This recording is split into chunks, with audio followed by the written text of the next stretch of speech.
Hey everybody, Matt Colville here. I know I promised you an undead video, but that's going to take a little bit of research and a little bit of planning, so I think you'll probably get the undead video next week. This week you might get 3 videos, the first of which is this one.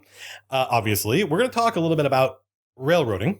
I think these are going to be 3 short videos. I just wanted to talk about something that comes up all the time online because one of my more popular videos, I'll put a link, I'll see if I can put a card up here, wherever, I don't remember what corner it ends up in, linking to an episode I did about the sandbox versus the railroad, where I recapitulated the hit story of The Hobbit and the Lord of the Rings as D&D campaigns. That was a lot of fun. Very popular video, and it still gets linked to all the time, which is great. I'm glad. It seems as though this content, these videos are evergreen. People discover them all the time and go back and watch. Even the first videos I made are still super useful, thank goodness. And they probably will be for as long as people play D&D. That makes me very happy. But the sandbox versus the railroad implied, and I didn't mean to do this, it implied that sandboxing is better than railroading. And that's not true. I think I may have touched on this a little bit in the video, but as someone else said, I think in one of the comments, roller coasters are on rails and people seem to like those. Railroading, we can talk about railroading in a pejorative sense, meaning the players' choices didn't matter. And that is the thing that frustrates players when they feel like they weren't the stars of the show. It wasn't their actions that mattered. I think this gets back to the your story versus their story video I did. Obviously, I'm behind the idea of using adventures because I'm a huge proponent of them. I always have been. I think that going and spending $10 to get a great adventure that someone has already done all the work for, done all the maps, and all the NPCs are all spelled out. All you have to do is change, names maybe, and where it's set so it's appropriate to your world. So obviously, I don't think having an adventure ready is bad, but having a plot, knowing what's going to happen, having set piece encounters laid out is not railroading. It's just being ready. Railroading is a result of not listening to your players, I think, mostly, saying no too often, and leaving them with the feeling that the NPCs in the world are more important than they are, and that they didn't really matter to what happened, or their choices didn't matter. They didn't have choices. We talked about that in another video. So even though I like sandboxing, and if I think sandboxing has a virtue, it's that it's something you can do in Dungeons & Dragons that you can't do in books or TV or movies. Apart from that, running an adventure is classic Dungeons & Dragons. There's nothing wrong with it. There's nothing wrong with having a beginning, a middle, and an end. In fact, I think sometime in the next couple of weeks, we'll get together on Twitch and we'll make an adventure together. I have no idea if it's going to work or not. It may be a huge train wreck, but we have a huge success building a world together. Collaborates are really one tiny part of a world. And I know a lot of people who have joined the channel since then missed out on that and would love to see me do something like that in the future. So we'll do, maybe it'll be more than one Twitch session where we will make an adventure together, and you'll see the process I use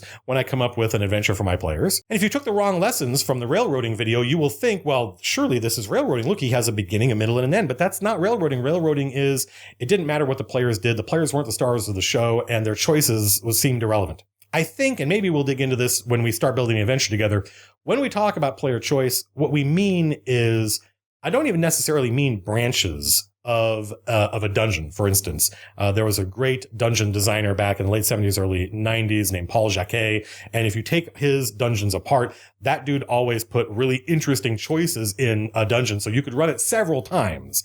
This is the fun for somebody like me who does run for different groups all the times. You could run a dungeon several times and it would be different every time. I'm not talking about those kinds of choices though. I'm more talking about how the players solve problems. And that's what I mean when I say yes more often. When the players say, will this work? Or can we try this? Say, give it a shot. Why not? Because it's our job as dungeon masters to tell the players what. Here's the Calorol the Vile. What's the what? Calorol the Vile is collecting dead bodies and building a giant tower of undeadness so he can summon Orcus, he thinks.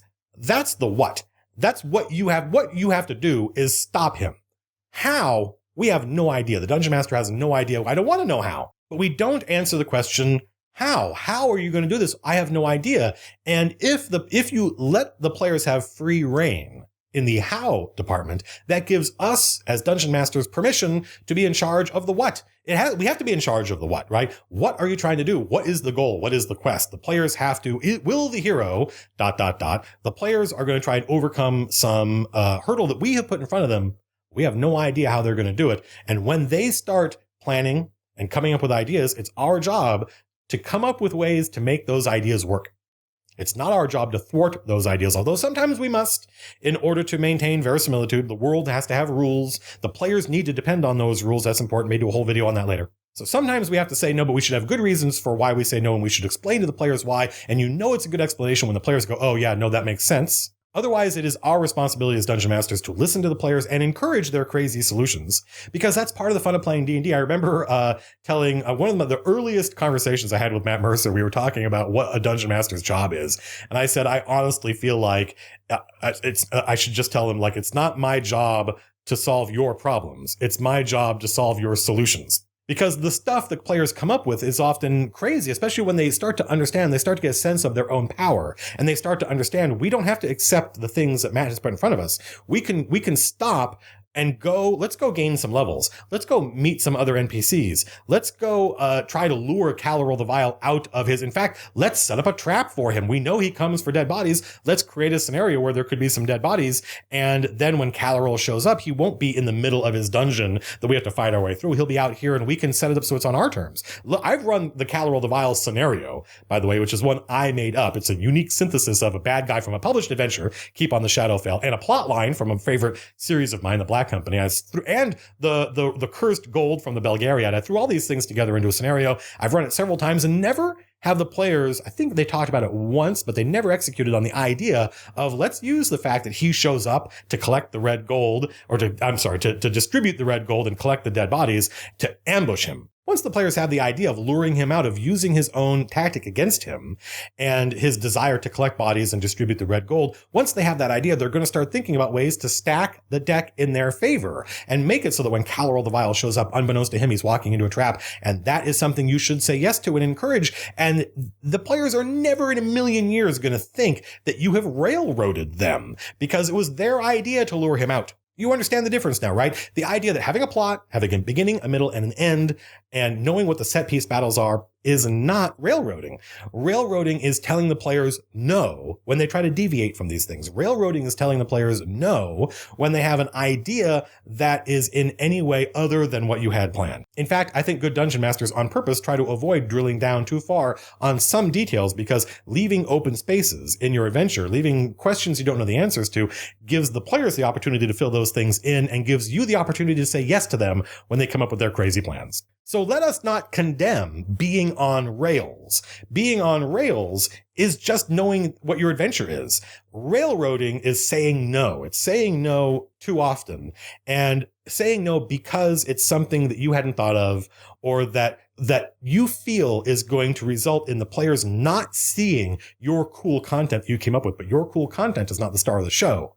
The players are. Be aware that there will be times when they will bypass the cool content you came up with, but feel free to say yes to them when they do so, because you know the trick, which is that cool content they bypassed, this time you're just going to play a shell game and put it in front of them later in another adventure.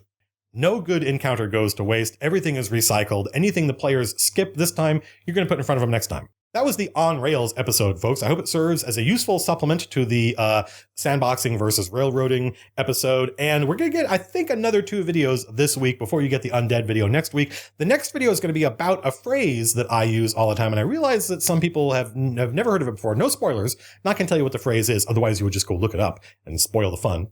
I'm not even sure it's going to be on the Running the Game playlist. I think it's just going to be me talking about this phrase and this sociological phenomenon. If you find these videos useful, if you want to help support the channel, you know what to do. There's a link in the doobly-doo. It takes you to my Amazon page, where if you spend a little bit of money, you get to read the adventures, the hard-boiled adventures of a badass priest and the thief that he befriends, and then the fighter, and then the wizard, and then finally the paladin.